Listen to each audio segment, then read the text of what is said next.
আপনারা তো প্রত্যেকেই জানেন তৃণমূলের হেভিওয়েট নেতা উদয়নবাবুকে পুলিশ অ্যারেস্ট করেছে। আর উদয়নবাবু অ্যারেস্ট হয়ে যাওয়ার পরেই ওনার স্ত্রী নাকে কান্না করতে শুরু করেছে। মিডিয়ার সামনে দাঁড়িয়ে উদয়নবাবু স্ত্রী বলছেন শুধু শুধু কেন একটা মানুষকে অ্যারেস্ট করা হয়েছে।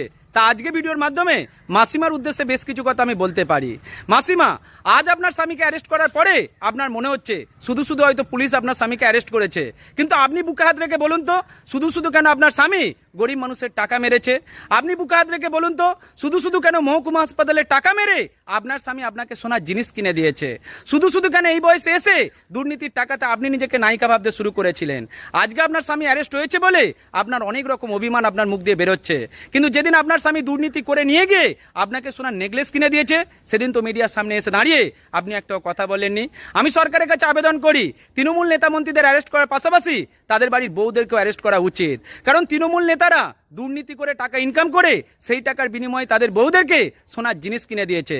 তাদের বউরা দীর্ঘদিন ধরে ফুটানি মেরেছে দুর্নীতির টাকাতে। সুতরাং যে অপরাধ করেছে সে যেরকম অপরাধী, যে অপরাধে সাহায্য করেছে সেও তো অপরাধী, যে অপরাধীর টাকায় ফুটানি মেরেছে তাকেও আমি মনে করি অপরাধী। তাই তৃণমূল নেতা মন্ত্রীদের অ্যারেস্ট করার পাশাপাশি তাদের বউদেরকেও অ্যারেস্ট করা উচিত বলে আমি মনে করি। এটাই সত্যি। ভালো থাকবেন প্রত্যেকে। জয় হিন্দ, ভারত মাতা কি জয়।